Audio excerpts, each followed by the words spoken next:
Varicose veins కి సరైన చికిత్స కోసం సంప్రదించండి ఎవిస్ హాస్పిటల్. నమస్తే రమగారు. నమస్తే జయ. రమగారు, మనము నాయనార్ కథలు కూడా కొన్ని చెప్పుకుంటూ ఉన్నాం. మరి కార్తీక మాసంలో ఉన్నాం కాబట్టి ఏమన్నా నాయనార్ కథలు కూడా చెప్పుకుందాం. Last year, before last year bold అని చెప్పుకున్నాం. అవును, ఈ సంవత్సరం కూడా సంప్రదాయం పోకుండా అంతే. నాయనార్లు అంటే పరమశివ భక్తులు.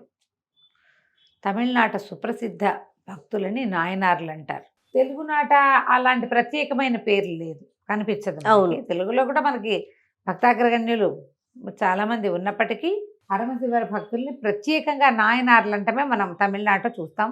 62 మంది చాలా ప్రసిద్ధమైన ప్రగాఢమైన శివభక్తులు. ఇందులో ఒకళ్ళు ప్రాణాలకి తెగించిన వాళ్ళు, ప్రాణాన్ని అర్పించిన వాళ్ళు, రక్తాన్ని అర్పించిన వాళ్ళు భగవంతుడికి. ఎన్నెన్ని గాథలు, ఎంత కష్టాన్నైనా ఓడ్చుకుని శివభక్తిని విడవకుండా ఉండేవాళ్ళు. అతి తీవ్ర భక్తిపరులు. అవును. ఈ నాయనార్ గాథల్లో కొన్ని చిత్రమైనవి, విచిత్రమైన గాథలు కూడా ఉంటాయి. ఇందులో ఇయర్పగై నాయనార్ అని ఒక నాయనార్ గాథ. కావేరి పూం అనే పట్టణంలో ఉండేవాళ్ళ. కావేరీ నది పరివాహక ప్రాంతంలో ఉన్న పెద్ద పట్టణం. పరమ భక్తుడు, వైశ్య కులానికి చెందినవాడు. ఈయనకి చక్కగా సౌందర్యవతి అయిన భార్య ఉండేది. మహాభక్తితో ఉండేవాడు. తన దగ్గరకు వచ్చి ఏది అడిగినా తన దగ్గర ఉంటే లేదని అనేవాడు కాదు. రేపటికి నాకు కావాలి, మాపటికి నాకు కావాలి, వీళ్ళకి ఇచ్చేస్తే ఎల్లుండి మనకెట్లా, మన ఇంట్లో ఏదైనా అక్కరొస్తే ఎట్లా, అలాంటి ఆలోచన పొరపాటును కూడా ఉండేది కాదు. ఆయన చిన్న సుత్తి శానం దగ్గర నుంచి ఇనపెట్టెల వరకు, ఒక పెద్ద ఇనపెట్టె కావాలి, మా పిల్లకి ఇవ్వదలుచుకున్నాను పెళ్ళికి, ఇనపెట్టె కొనే శక్తి లేదు అంటే మా ఇంట్లో ఉంది, పట్టుకెళ్ళు. తమ ఇంట్లో ఉన్న ఇనపెట్టె ఖాళీ చేస్తే ఎట్లా పెట్టేవాడు. దారైపోతుంటే ఎవరైనా అయ్యా ఒక వస్త్రం ఇప్పించంటే మీదున్న వస్త్రం తీసి ఇచ్చేవాడు. కట్టుకున్న పంచె విప్పించి అంగవస్త్రంతో ఇల్లు చేరిన రోజులు కూడా ఉన్నాయట. ఆయన తమ దగ్గర ఏది ఉన్నా సరే ఎక్కడి నుంచి తెచ్చి ఇవ్వడం కాదు, తమ దగ్గర ఉన్నది కాదనకుండా దానం చేసేవాడు. దాత అని పేరు పొందాడు బాగా. పరమేశ్వరుడికి ఇతను నచ్చాడు. వీడు దాతృత్వం ఎంతవరకు వెళ్తుందో, అంటే ఇంకా ఎంతకి తెగబడతాడు దానం చేయటం కోసం. మళ్ళీ ఈ దానంలో బొట్టు పెట్టుకుని శివభక్తులకి దానం చేయటం ఆయన నియమం. ఓహో. ఎవరైనా సరే విభూతి పుండ్రాలు ధరించిన వాడు కనపడితే వాడు ఏదైనా అడిగితే ఇచ్చేస్తాడు.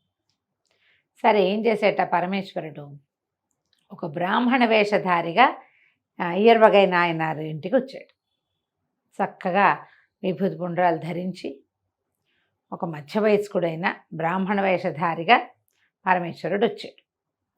వస్తే ఆయన చూడడానికి సాక్షాత్ పరమశివుడల్లే కనపడుతున్న ఆయన్ని లోపల పిలిచి కాళ్ళకి నీళ్ళిచ్చి, మంచినీళ్ళు ఇచ్చి, ఏదో ఆహారం అందించి, ఒక ఉత్తరీయం ఇచ్చి నమస్కారం చేసి, అయ్యా మా ఊరకు రారు మహానుభావులు, ఏం కావాలి మీకు, ఏం కావాలి, నేనేం చేయగలను, దాసుడు చేయగలిగిన సేవ ఏదైనా ఉందా అని అడిగాడు.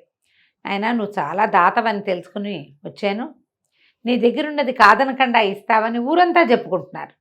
అంటే దానికి ఏం లోటు బాబు, నా దగ్గర ఏది ఉంటే అది, మీకు ఏది కావాలన్నా నేను ఇస్తా, దయచేయండి మీకు చెప్పండి మీకేం కావాలి, ఇంతదని అంతదని ఆలోచించద్దు, ఇస్తే నాకెట్లాగో అని నాకెలాగో ఆలోచన, మీరు కూడా నాకట్ట ఆలోచించపోకండి, అడగండి ఇస్తానన్నాడు.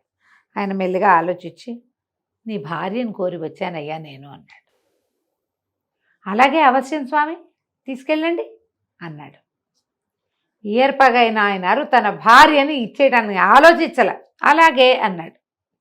అక్కడి నుంచి లేచి లోపలికి వెళ్ళి భార్యకి చెప్పాడు. అమ్మాయి, ఒక ఆయన వచ్చాడు, శివభక్తుడు, విభూతి పుండ్రాలు ధరించి సాక్షాత్తు శివమయుడుగా కనపడుతున్నాడు. మరి ఆయన నిన్ను కోరి వచ్చాటమ్మా, నేను ఆయనకి అప్పచెప్తానని మాట ఇచ్చాను అనేసరికి ఆవిడ నిశ్చేష్టంగా అయిపోయింది. ఏమిటిది, ఏం జరుగుతోంది?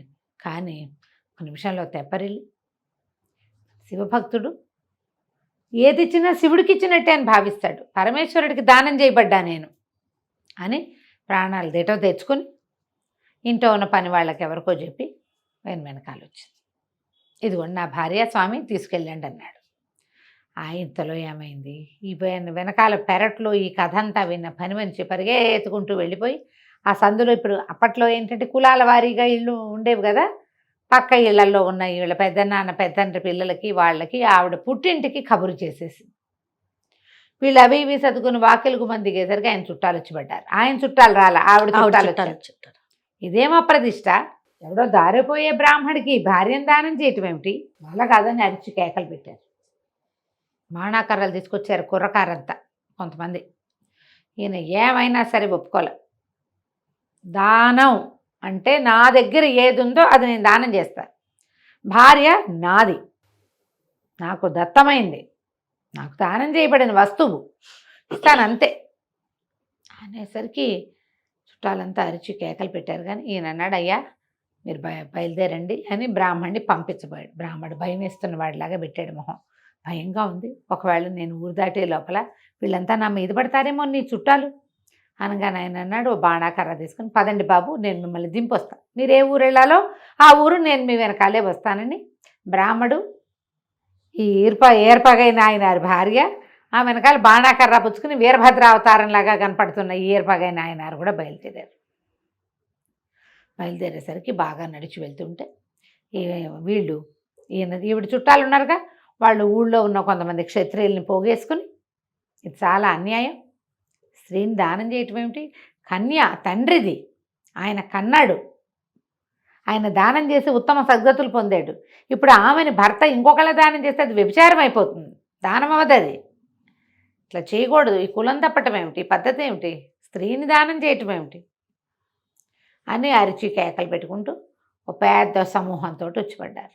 పడితే బ్రాహ్మడు బెదిరిపోయి వెనక్కి చూస్తుంటే ఆవిడందిట భార్య నాయనారు వాళ్ళందరినీ సమాధానపరుస్తాడు, తమరు పదండి అంది. ఆయన ఆవిడ నడుచుకుంటూ పోయారు. ఈ వెనక్కి తిరిగి చూసిన నాయనార వచ్చిన మీద పడిన వాళ్ళందరినీ కొట్టేశాడు. కొట్టేసి మళ్ళీ వాళ్ళ వెనకాల నడవటం మొదలుపెట్టాడు. అయితే ఒక మలుపు తిరుగుతుంటే మలుపులో నిలబడి భార్య కనపడిందట. ఆయన కనిపించలే. ఈయనేమనుకున్నాడు, అయ్యో బ్రాహ్మణాయన శివభక్తుడు భయపడి పారిపోయాడేమో భార్యను వదిలిపెట్టి అని వెళ్ళి, ఏమే ఆయన వెనకాల పరిగెత్తుకుంటూ వెళ్ళొద్దు నువ్వు.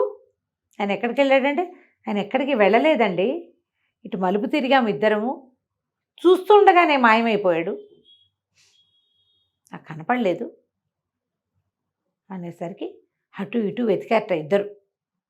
అన్ని పక్కల వెతికి పరమేశ్వర చేసిన దానం వృధా పోతోందే అని దుఃఖపడుతూ నుంచున్నట్టు ఆయన. మరి భయపడి ఆయన పారిపోయాడు. ఈ దుర్మార్గుల వల్ల కదా శివభక్తుడు నిరాశతో వెళ్ళిపోయాడు. ఆయనకి ఎంత స్త్రీ అవసరం ఉందో పాపం. దుఃఖపడుతూ నుంచుంటే పెద్ద మెరుపు మెరిసింది. ఆ మెరుపులో పరమేశ్వరుడు కనబడ్డాడు పార్వతీ సమేతుడు. భార్యను కూడా దానం చేయగలిగేవాడు ఎవడైనా లోకంలో ఉన్నాడంటే అది కేవలం నాయనార్ వల్లే అవుతుంది అని చెప్పి వీళ్ళిద్దరికీ సద్యో మోక్షాన్ని ఇచ్చాడట. ఆయన దానం చేశాడు, ఈవిడ ఒప్పుకుందిగా. చూడండి, భర్తకు తగ్గ భార్య, పతివ్రత కాబట్టి ఆవిడ ఒప్పుకుంది. వాళ్ళిద్దరికీ వెంటనే సాయుజ్యముక్తిని ప్రసాదించాడు. వాళ్ళ శరీరాలు దొరకలేదు అక్కడ. దూరం నుంచి మెరుపులు మెరుస్తూ ఉన్నది మాత్రం ఈ కింద పడిపోయినగా చుట్టాలు వీళ్ళలో చాలామంది చూశారు. మెరుపులు మెరిసినాయి. దానం తీసుకున్న బ్రాహ్మడు కనపడలేదు. ఎక్కడైతే వీళ్ళు నుంచుని మొదట వాళ్ళకి కనపడ్డారో అక్కడ పచ్చగా బోలెడని మొక్కలు పుట్టినట దారిలో. అది చూసి ఆశ్చర్యపోయారు. ఆయన పరమభక్తుడు నాయనారు, అందుకనే భగవంతుడు ఇట్లా వాళ్ళని కరుణించాడు, ఇదంతా పరీక్షేనని ఈ దెబ్బలు తిన్న వాళ్ళందరూ పరమేశ్వర ధ్యానం చేసుకుంటూ వెనక్కి తిరిగి వెళ్ళారు కదా కంచికి, మనం ఇంటికి. నిజమైన భక్తులు కదా కదా. అంటే ఇది ఆ కాలంలో అలాంటి తీవ్రమైన భక్తి ఉండేది జయ. మనకి ఇది వింతగానే అనిపిస్తుంది. ఇది 12 దానం చేయటం ఏంటి అనిపిస్తుంది. 12-14 శతాబ్దాల్లోనే జరిగిందట ఇది. చాలా బాగుంది. నమస్తే. నమస్తే జయ.